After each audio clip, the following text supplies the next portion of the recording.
Three. Welcome to Movie Night on the Pod and Deliver podcast. My name is Ruben Aguilar, and this is Jacob Aguilar. And today we'll be discussing Freedom Writers. Freedom Writers is a story of a young teacher that decides to start teaching her first teaching job in a rough area of Long Beach, California, our backyard over here. And it's directed by Richard, I hope I'm pronouncing this right, LaGravenese, and starring Hilary Swank. And this movie has a lot of problems, but it's not Hilary Swank's fault. I think she does a credible job, very tough, compassionate. She's up for the role for sure, but wow, are there such unlikable characters.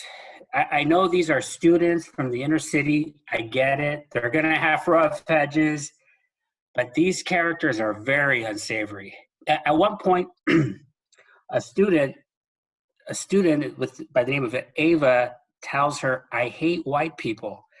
Now, I actually appreciated that honest dialogue. I thought that was real.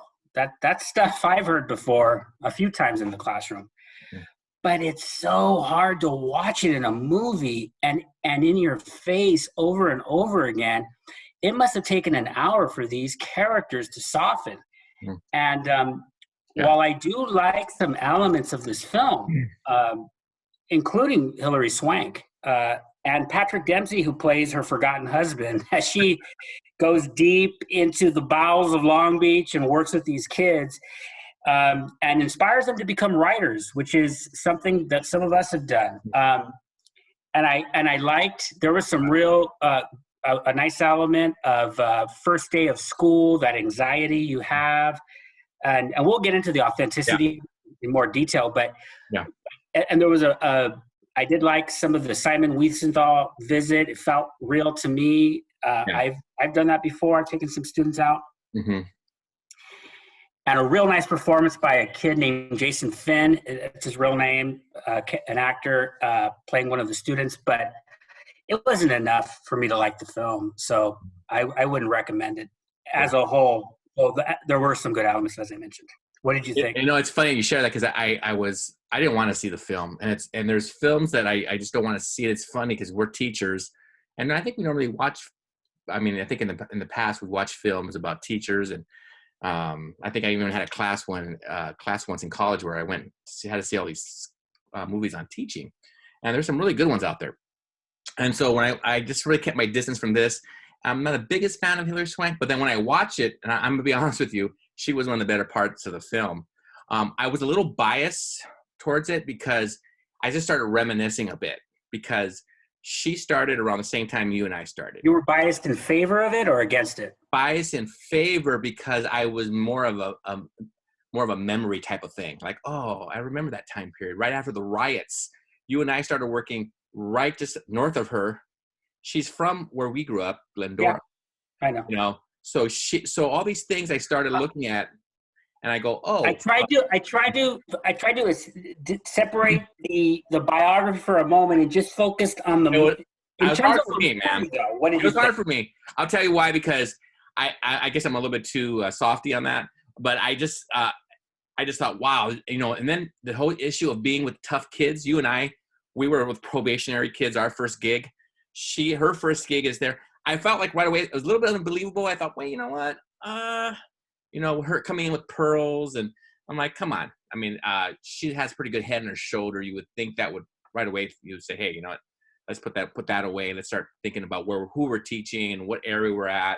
And so the whole thing about the whiteness, I understand that. I remember once a student told me, hey, you're white, and I go, what? I'm not white. But what he was saying was, you behave. You have the vocabulary you use is white. I really want to, though. I want to separate two pieces, though, because maybe it's too hard to do that. I recognize what you're saying, that it's you see these elements of race and rape, and you relate to it. Right. But does it work in a movie? I felt like the first piece, it was difficult to get in because, like you said, these kids are like, man, I mean, when are they going to start? Because, I mean, I was thinking the same thing. The type of kids we worked with, they were tough, but there was some softness there in some of these kids that we worked with. There was some kindness that we got, some kindness from the parents, you know? And I'm like, where's that element? I'd be out of there. Or, you know, I would think if you and I dealt with that for the first few days, we'd be like, what are we doing here? And then not getting help from the administration. I think that was a little bit, I think we see that in real life, but it seemed like everything was snowballing on her at first, which I don't think that's always accurate. Although I know we're not talking about the accuracy of it yet, but as in a film, I was a little soft. I was a little bit touched by it just because of memories. I stuck with it to the end, and like you, I liked the ending after the Simon Wiesenthal piece where you see the kids go into the Museum of Tolerance, and then, you know, I felt, oh, these are good. And then the way they were reacting, it felt real there. But it took a while for it to get real. So I'm with you there. But at the same time, I'm not gonna lie to you, I felt a little connected to it because of the time period, because, you know, of the type of kid, the geography of it. It was like, wow, this could have been us just down the street. So, well, I want to compliment it in this sense because you mentioned the final. I think there were some really strong moments in the final hour, the second hour, including a conversation between her and the administrator, where she accuses the administrator of not being able to ever teach kids like she teaches. Like Gruel, Erin Gruel is the teacher, right? The real name, and it was so real. The admin didn't, you know, shrink. He stood up to the teacher, and I felt like it was a very authentic argument. And it was poignant. I mean, you felt the pain in both of them, really. Right. And then there was another conversation between Gruel and her student about the grade he thinks he should get. Oh yeah. And of course they're going to downgrade themselves. And he said I deserve an F, and she said the F word in his face. And I thought it was totally real because this is how we feel sometimes, where we become human. We just put everything down and we just talk real.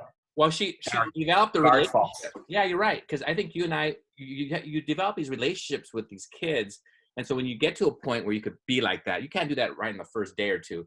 But she has really followed him over a course of a year and a half.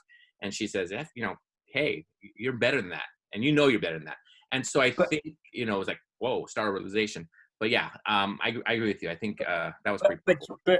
But I have to remember that this is a movie, and that happened in the last 20 minutes of the film. Yeah. We had an hour, you know, there was, I don't want to spoil something, but something happens at because I'm looking at the time here and I'm like, this is taking a while. And these are some tough kids, but not kids that I really recognize because, again, I want to talk about the authenticity right now. But in minute number 26, there's something that happened that's big. That's big. That kind of turns the classroom maybe more in focus toward her because of something that happened in the liquor store. Okay, some tragedy related to somebody in the class. But I was thinking, this is a long time to get to that. And they are really taking their time here. And, you know, the obvious comparison is Stand and Deliver or movies like that. And I'm not even asking it to be at that level. Of course I'm not. But give us something to care about that girl who witnessed this crime. Yeah. I didn't feel anything in that scene. No. And for any of the characters really in that scene so much. There's up until that point. Yeah. Why should we care about this? Yeah. Except it's a key piece that plays along the whole film. It's kind of like in the backdrop throughout the whole film. Yeah. Although there is actually a piece I'm not sure if I even agree with at the end and how the young lady responds to it. I'm not really sure if she would have responded the way she did because of just a little knowledge of gang violence and so forth. But talk about authenticity. What did you want to? What did you mean by that? What piece did you? I'm going to say something. I'll tell you. The movie started off on a bad foot with me, and I haven't mentioned it yet. That's why I can't recommend it. Even though there were so many things in the second hour, Mhm. that are worthwhile. Right. That I can't. The first part is just it's almost unforgivable. Some of these moments, Yeah. including a very inauthentic administrator. She said something to the effect of, "Since voluntary integration began, Yeah. we've lost some of our best students." Right. I have had administrators. You have to good, bad, and the ugly. Yeah. There has never been such racism that has ever come out of an administrator's mouth like that. Come on. Yeah. I've never heard that. That was kind of shocking. And even in the time period, that's 94, I believe. No way would an admin say that. Or even, No. I don't even, and I'm not a biggest fan of admins. Right. I don't even think they believe that. I found that very false.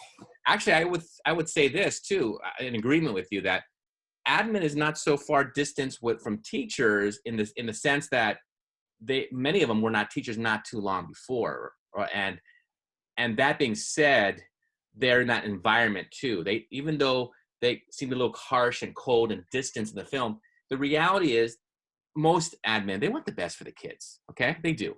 Now the way they go about it maybe doesn't always make sense by some teachers, and maybe they've been away from the classroom for a while. That's a different topic.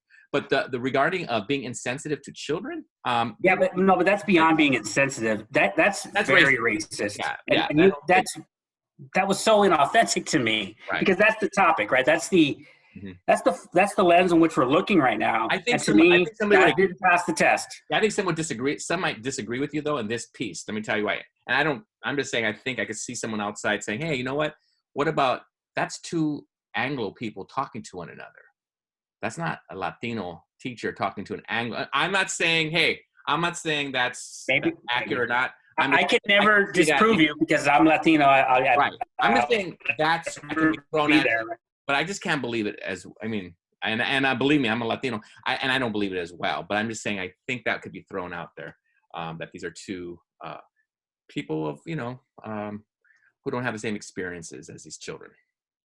So I'm going to give. I alluded to this before, but I'm going to give a credibility check on this in a positive light. But it's very quick. There is a feeling sometimes you get not anymore for me so much, but in the beginning of teaching career, perhaps, where you feel a little bit disoriented. Mm-hmm. You feel like, do I have everything together? Sure. And then the class completely dissolves, completely disintegrates in a way. Doesn't happen a lot, but it's happened. And there's a real helpless feeling, and this happens in the movie. And I felt that was authentic. Empathetic. Yeah. I think there were times where I think that's why I understood her, especially in the piece towards the end where, well, throughout the film, where she is really giving a lot of her time. Okay. Not every teacher gives their time and money, but I think you and I know that many, many teachers provide resources out, in their budget, or they take out of their, paycheck and pay for certain things for kids. You've done it. I've done it. And so that's real. That was authentic to me. The interesting thing about the relationship with the husband, they didn't really go too deep into that, but obviously she lost her marriage throughout this. Yeah, I think that's real. I thought it was real that he said, I think that's a real story here. Right. He said, "Hey, you'd rather be there than here." And that was a tough thing for her to answer, right? Back to what you were saying before about resources and books. Don't you think, this is a question, because this came into my mind when I was watching. Don't you feel that that's a first-year teacher or an early teacher thing, having to go out to buy books and resources, more so than now when you're in a pinch? You've got, at least how I feel, I've got a mountain of resources and ideas at my disposal from years of teaching. I don't need to go out and, at least now I have money. Back then, poor Aaron Gruel was a new first-year teacher. I think what we're saying too is that we could figure out how to get those resources different. There's different ways to getting it, different people to talk to, different ways of doing it, a certain activity, or like, hey, wait a minute, maybe I could do it this way. But when you're first teaching, you feel like there's only a few things you could do, right? And oh my And you God, hear about a book, and it's the magic elixir, and you need to get that book, and it's going to cost, and you need to get a whole class set and stuff that's not real. I didn't believe her getting a couple extra jobs to do that.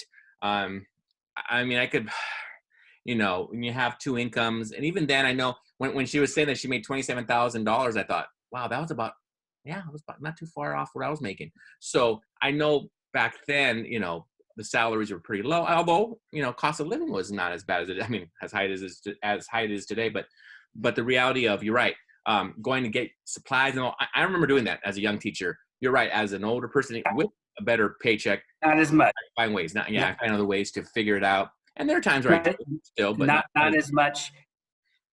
Not as much. And I'm actually doing that this year. Mm-hmm. I'm doing a lot of buying this year only because we're online. Yeah. And money's no object. Like if I see something that if I see an idea or there's a book, I just buy it and Kindle it and show it to the students.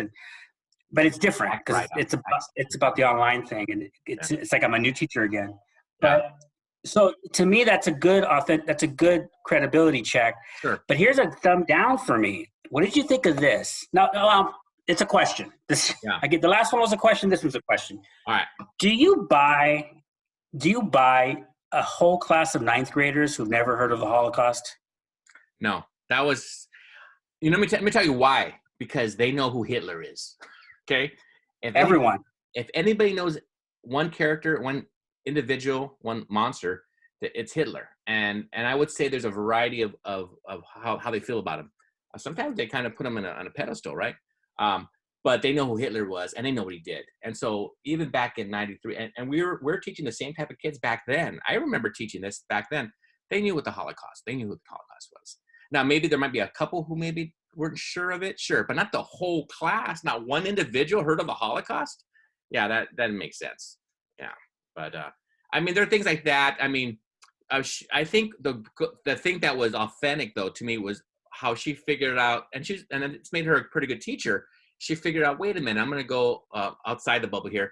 I'm going to do some activities that gets these kids interacting with one another, because I got to deal with that issue first before I could teach. As you know, I mean, I think we taught, you know, we were in the inner city, and we also taught, you know, I taught middle school. I think you did as well. And so you know that, hey, classroom discipline's kind of the first thing you got to wrestle with, and then deal with the teaching. And I think she figured that out pretty well after a few days. You gonna say something? Yeah, I was going to say along those lines, she did go outside the box. You said classroom discipline. It goes hand in hand. It's hard to explain to people because they always pick one or the other, classroom discipline or classroom culture. Right. You know, the love or the discipline, it's both. Yeah. And it's hard to do both. That's what makes people burn out, because they don't understand how to do that.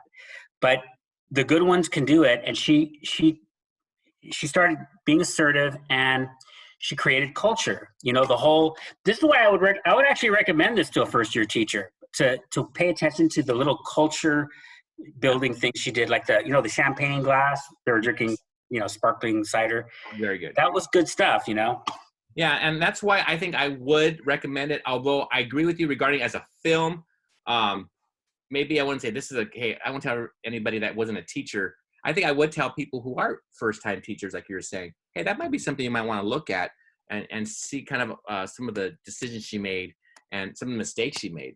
But even in relationships, I mean, because sometimes you get to a point where you're putting everything into your work and you're forgetting what's at home with your family and other relationships. That happens, and I think it happens in all jobs, but for sure in education, you get wrapped up in it. We don't go to school at 8 and come back at 3. We're still working, especially with this long distance, right?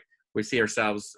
I know for myself, I'm doing work in the evenings, but I'm with you regarding not maybe recommending that overall, but for sure for new teachers. Is there any other point you wanted to cover? No, I think we covered it. It's a movie that neither of us had seen before, right? I don't think you had seen it before, but I'm kind of glad I had a lot of respect for Hilary Swank, because I said, you know what, she did it wasn't the most well written piece that she ever worked on. She just came off of an Academy Award, I think, right after that. I think she just did $1 Million Baby, when she did this film, and so So she's I really thought that was. Oh, maybe you're right. Yeah, I get around that time. And then she had won 2 Academy Awards. This is a 2-time Academy Award winner. And then I watch, I go, oh, she's pretty good. You know, she did well. She did her job. And so if you're looking at that, she came to the plate. But regarding it as a whole, yeah, I mean, like you said, it's not the best Hollywood film on teaching, but there are some pieces, there are definitely some gems in there to be able to watch. So yeah, that's pretty much it. So I guess it roughly hits the area of not recommend to anybody unless you're a new teacher. Yeah. But even then, I gotta say, it's a little nuanced from you, but I wouldn't even recommend it to a new teacher, except to say to her or to him, pay attention to some of the building of the culture that she does. But right. I want to say though that I do relate, like you say, to working with these type of students. But people forget, like when I tell people that I've worked with students who are in gangs and who been shot at or been locked up, I also try to tell them of the funny kids. Oh yeah.